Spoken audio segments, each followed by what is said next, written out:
Қайырлы күн достар, бүгін біз сіздерді қазақ халқының даналығы мен тапқырлығын сақтап қалған таңғажайып кітаппен таныстырғымыз келеді.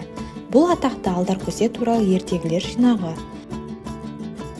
Бұл кітап қазақ халқының рухы мен дәстүрлерін жеткізетін 25 керемет ертегіні қамтиды. Алдаркөсе қиын жағдайлардан ақылдылығы мен тапқырлығының арқасында жеңіске жететін кейіпкер. Мына иллюстрацияларға назар аударыңыз. Олардың әрқайсысы кітаптың беттерін жандандырып, қызықты оқиғалармен әлеміне енуге мүмкіндік береді.